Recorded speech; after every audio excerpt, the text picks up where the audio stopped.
Hello, everyone. Thank you very much for watching today. Today, I'm going to give you some tips and some ideas and things to say to people to try to get more listings. So, the number one name in the game of real estate is to get listings. I've said this before. Day one of real estate school or training, not real estate school to get your license, should be, and many of you probably have heard this before, list or die. That is any agent that wants to make a great income, we'll say, and real estate has to get listings. You have to get listings to get those leads. There's only one of you. You can handle more listings than you can buyers by yourself. So if you're one man or one woman shop and not looking to buy or build a team of people underneath you or to work with other agents to handle multiple buyers. Because if you have 20 buyers looking at houses this week, you need help. You need to have a team, or you need help from your office, or team up with other agents so you don't lose those people. But you can have 20 listings right now. You can do it. And I mean, right now it's even harder than ever before because of the servicing of them, because things are going like this. The agents have just maybe a handful of listings, 2 or 3, 4 listings, and offers, multiple offers coming in on every single one of them, and they're working, just keeping it all straight. Crazy market out there. But back to the topic today is things that you can say to people, to that little pitch, that elevator pitch, I like to say, when you run into people, or things when when someone calls you and interested in your services. So all the marketing in the world, it could be on every billboard in the city. You could send out mailers to everybody in town. You could have telemarketers, or you be calling everybody. But these few questions definitely can help you out. So there are about 4 questions here. So you can write these down, call me, text me, email me. Be happy to give you these again. If you don't have a pen and you're driving, and hopefully you're not driving and watching this, but if you're listening to this and don't have a pen handy, or you can't text them. So question number 1, something to ask somebody when you run into them. And the first question is, have you had any thoughts of selling? Have you had any thoughts of selling? The importance of this question is not just the yes or no answer. It's the hesitation. It's the hesitation, body language. The best scenario is, just imagine, I'm just painting a picture here. It's a couple. It's a husband and wife, or partners, people that own a house together. You have both of them there right in front of you. You're at a dinner party. You're at an event. You're somewhere. And they go, wow, hi, I'm Tony. I'm with Central and HomeStar. I'm in real estate. If you ever need help with that, have you ever been interested in selling? And when you see their faces, one of them or other, like, maybe I might be interested in selling. That's when you could throw in one more question. This is the last question, but I'm just kind of jumping ahead. Is that, at what price would you sell? So someone is basically saying, if someone said, yes, we're looking to sell soon, or no, never, we're very happy in our house, and they quickly give you an answer, then you kind of got that and you can move on. But if someone kind of hesitates, then you can follow that up with, at what price, because they're thinking about, maybe we'll move. There's lots of follow-up questions to that hesitation, that split second. Well, you could say the market is pretty hot right now. Properties are going over asking price. The interest rates are really low. So if you're interested in upgrading or downgrading, or if you're interested in selling anytime over the next few years, this might be the perfect time to buy, because the interest rates are low. So prices are going high, over asking in a lot of markets, and interest rates are low. You could get a really good price or a really good payment on a new home. This is the time to buy. If anybody's looking to buy or sell in the next, my opinion, disclaimer, anybody's looking to buy or sell over the next few years outside of their personal situation, like, well, I'm thinking about buying a smaller house or bigger house, or anything, this is the perfect time to buy and sell. You have the perfect time.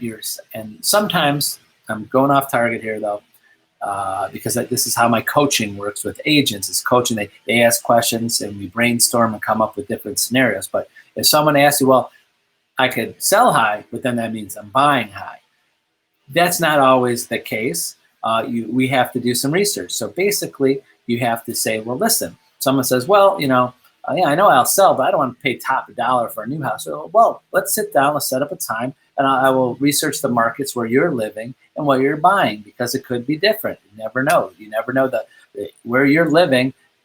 Properties are selling in a day or two over asking price, and maybe where you're buying, maybe there's more inventory, maybe it's not as hot. So we could definitely follow that question up with, or that comment from those people, with an appointment to get more information. And the more time you spend with people, I'm not saying spend days and weeks with them, but the more time you spend with them builds a relationship with them. So even though they're not buying or selling now, remember, you're planting the seed that someday they will call you, that you will follow up with them, that you will stay in communication with them. Easy way for you to keep on talking with them throughout the weeks, months, showing them what's going on in the market that they're selling and the market that they're buying, and it builds a connection. This is what you have to do. Don't just look for people buying it. Well, great, you win the lottery. Every person that you talk to is buying or selling right now, but people will in the future. So these are things to think about when you're asking these questions. So number one, again, have you had any thoughts of selling? Next, if they say no, and you're not talking about them, what's the next question? Next question, do you know anybody that has had thoughts of selling or buying? So again, look at their face. This is, take the opportunity when you're in front of people, face to face, at somewhere. You can see their face. You can see, well, they look up into the sky. I might know someone. That's your key. They might know someone. They're thinking about someone. Well, and then you ask those follow-up questions. Oh, who is it? Someone, maybe they've got a new job, they had a baby, just got married, anything going on in anybody's lives that would think about it, and then they start thinking. So take advantage of the times that you're face-to-face with people, that elevator pitch, or you're at a family party. This works with anybody, even your best friend that you just saw last week. You could bring this up, because they've saw a lot of people over the last week. You have to use that judgment, what you feel comfortable, and how often to say these questions to people to remind them. Because every agent has the story. Every single realtor has the story of walking in to a family gathering or a party or a wedding or event, talking to someone that just bought a house, that they knew you. That's your cousin, that's your friend, that's your whatever, and they didn't call you first. So my only defense to that, or response to that agent, every time I hear this, is that you didn't follow up with them enough. That's it. You weren't in front of them, front of mind at the time that they were going to look for a house or looking to sell their house.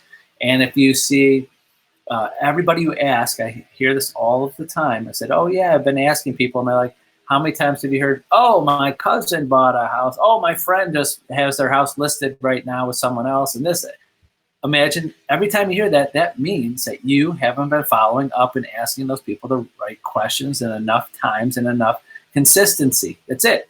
That's all there is. So you just got to step up your game. So question 2, do you know anybody who had thoughts of selling? Third question is, do you know anybody who tried to sell?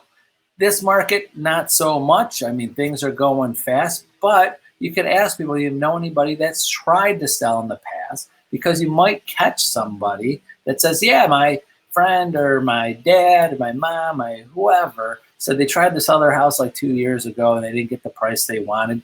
This might be the right time. They might not be looking at what's happening in the market. There's people right now that don't know what's going on in the market because some houses are selling so fast. Signs up, signs down. And there's limited inventory. It's not like half their street has signs on it. So their limited knowledge is to what streets they drive in and to get home, to come, to go places. They have no idea what's going on in their area without the help of a realtor, or they're getting on an app like Zillow or Realtor.com, looking at solds, looking for actives. Most of the time, they're looking for actives, and just to see what's new in the market, but they're missing the solds that recently sold. So these 3 questions, and then that follow-up question of what price might get you to sell. That's the kind of the main question to ask when you see that, well, I might sell, or if they say no, if they don't say no, I'm completely happy, or yes, I'm looking to sell now, that's when you jump in with that question. What price? What situation? What are you looking for that would get you to sell right now? You need the agents that sell and hit their goals of how many sales they want. So if you're not hitting the sales that you want, hitting the goals that you want, you have to get in front of people to ask them these questions. So what gets you in front of people where you could ask these questions? And in my coaching, a lot of you that are actively coaching, you've heard me say this, is that what do you do with your daily life every day or weekly or whatever? What do you involve with to get in front of people to say these questions? If you don't figure out ways that you enjoy, don't mind doing, not despise, to get in front of people, it doesn't always have to be cold calls or door knocking in the area, just whatever you're getting into. If you have a big family, I hear this all the time. I have agents like, I got lots of friends, I've got a big, huge family, and I know I'm going to do well in real estate, and never do these questions. They never get enough business. They just don't, because they don't. You still have to ask these questions. You still got to get in front of people. You still got to remind them. Just because it's like marketing, some agents think they have beautiful marketing because they have such a network of people, but they never ask these questions. They never follow up with people, and they lose business all the time. So let me follow up and leave you with today the thought of, remember these questions and start brainstorming daily of what you're going to do daily, weekly, as much as often, to get in front of people, the groups you're in, where you at, volunteer, your kids' PTA, you're coaching your kids' team, anybody, any way to get in front of people consistently, the same people, not just once.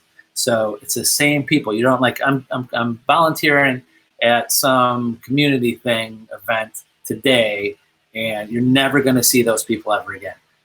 Yes, it's better than sitting at home, but try to find things that you're consistently going to see these people. Could be weekly, monthly, quarterly, yearly, something that you're going to consistently see the same group of people to stay in front of them. So that's it for today. Hopefully these questions will help you get more listings and get your name and get your face and get your business out there.